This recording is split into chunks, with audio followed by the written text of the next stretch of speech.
The Mistress of Animals is an archetype older than our civilization and common among hunter-gatherer societies. However, it has a connection to our modern world as well. People pray to her as a goddess who has power over animals and who accompanies a successful hunt. Thus, not only the efforts of the hunters, but also the favor of the goddess leads to the capture of the animal. The archetypal image of the Mistress of Animals is often manifests itself in shamanistic experiences, can be a dream of a common man, and especially often appears in images during psychedelic experiences or epileptic seizures. Since she is also the prototype of the goddess of fertility in agrarian civilizations, she often has the image of a woman with the head of a goat, cow, or deer, has the horns of these animals, or any other features of mammals that humans have hunted or domesticated in the past. She may look like an adult woman covered in fur, or tree bark, or some other material we associate with animals and nature in general. The appearance of the Mistress of Animals means that you have an unconscious desire to come to harmony with your animal side. Maybe you have to think and analyze a lot in your life and be logical, but your intuition and natural instinct also want to take part in solving everyday problems. Perhaps you don't trust your gut feeling, considering it only as something irrational, and your unconscious is trying to give you a hint that these feelings should also be considered when making decisions. The Mistress of Animals can especially come to those who grew up on a farm or had much contact with nature as a child. Like in all dreams and hallucinations, archetypal images are unstable. Forms flow from one to another, and you can first see the goddess as a beautiful woman, then she develops horns, then an animal head appears, and in the end her image blurs and dissolves into a pure aspect of her archetype. For example, you start seeing a wild field that is run over by a herd of wild deers with a mountain range in the background or something like that. At the level of the collective unconscious, the animal mistress is the embodiment of the hunter-gatherer's realization that everything in nature is interconnected, and it is not right to just kill animals in a reckless way. People must hunt with care and respect the animals they hunt. The Mistress of Animals must voluntarily hand over her children, or she will punish the hunter's tribe. She is also the guardian of the dark chaotic forces that oppose mankind. These forces will immediately be used either against man or against other dark forces, so the natural balance can be restored.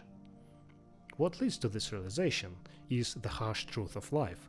The animals can run out, and the hunter may not understand the reason for it. In psychology, there is a mechanism of projecting one views of life onto others, and the person who has his own family and children believes that he has angered someone in charge of these animals, some kind of their collective mother, and now she magically protects them from humans by punishing the tribe. So there must be some kind of negotiation with her, a sacrifice must be made, or something else to please her.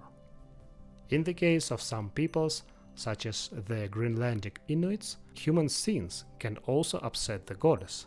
For example, this people's shamanic ritual for successful hunting looks both ancient and has resemblance to modern religions. The whole tribe gathers together to take part in the ritual. Right before the trance, the shaman performs movements looking like diving. William Thalbitzer, a Danish scientist who studied Inuit culture, was told that Takanakapsaluk, the mother of the sea animals, or mistress of the seals, lived at the bottom of the ocean. She is the one who gives the Inuits the seals they hunt. The journey to the goddess is made in case of illness or bad luck on the hunt. During the ritual, people sit near the shaman with their eyes closed and they chant. The shaman makes the swimming movements in air, and the deeper the shaman swims to the bottom, the more the tribesmen make sounds similar to heavy breathing. This is how they impersonate the spirits of the shamans who died long ago and the animals that live in the depths of the ocean. After undergoing various trials and defeating evil spirits along the way, the shaman reaches the road through which he reaches the house of Takanakapsaluk. There are ponds near the house with seals and other animals Inuits hunt swimming in them. The shaman enters the house and sees the goddess sitting with her hair uncombed.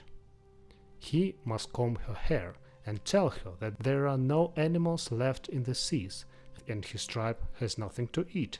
And then the goddess answers him in spirit language that the people in the tribe have broken all sorts of the taboos, so the way to the animals is closed for them. The shaman must pacify the mistress of the seals and convince her to give the people her seals. Finally, she opens the pond and releases the seals, and then the shaman acts as if he is diving out of the water. He urges his tribesmen to confess their sins and their violations of various Inuit taboos. The tribesmen confess their sins, expressing remorse. The Mistress of Animals is seen as a mother who feeds her children, all animals and humans as well. Often her image is also merged with the mother goddess of nature, who gives birth to all things. She loves her children, but she also decides what each animal should eat, so the natural balance will not get disturbed. And man, as part of the animal world in the hunter-gatherer view, must also obey her. For example, in South America, the cult of Pachamama, the goddess of the earth, animals and motherhood, is common. This cult is not something left in the past. Huge numbers of people in modern Bolivia, Colombia, Peru, Chile and Ecuador still pray and make sacrifices to her, even as Catholics. This is both because of the strength of the ancient traditions and because of the very nature of the region. The dense, dangerous jungles of these countries make you feel humbled by the overwhelming force of life. Moreover, those who live in jungles rely on hunting as their main source of food, and hunting in such region can not only be unsuccessful, you can easily not come back from it. Only Pachamama decides who becomes whose prey that day. In most cases, as in ancient Greece, it's no accident the goddess of the hunt Artemis is a woman. Perhaps in early times she was also the mistress of animals and was worshipped by local shamans. But despite this feminine and maternal nature of the archetype, on rare occasions we can see the master of animals. Shiva, like any Indian god, has many manifestations, and one of them is Pashupati. Pashupati literally means Lord of all animals, and is also associated with ancient hunting cults. This god is popular in Kathmandu, the capital of Nepal.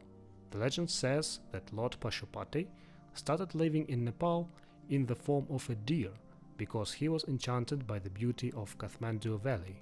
In the modern world, people who embody the animal mistress archetype have a special affection for animals.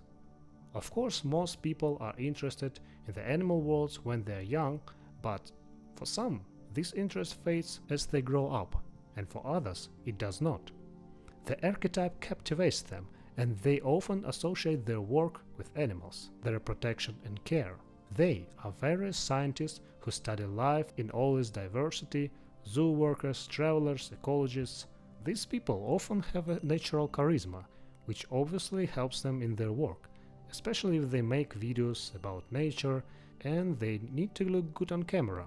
All this is because they become professionals in something related to the world of nature. Nature not only external, but also internal. They are in harmony with their animal side, and they know how to channel its energy into something creative, allowing them to have more vitality and creating a sense of ease and comfort around them. There is a whole philosophical tradition of Chinese Taoism around this channeling process, and we will definitely talk about it on this channel. But for now, if you like the video, hit the like button, leave a comment below, share this video, and of course subscribe to my channel for some new cool videos about archetypal psychology, myths, dreams, and all the interesting and mysterious stuff about human mind.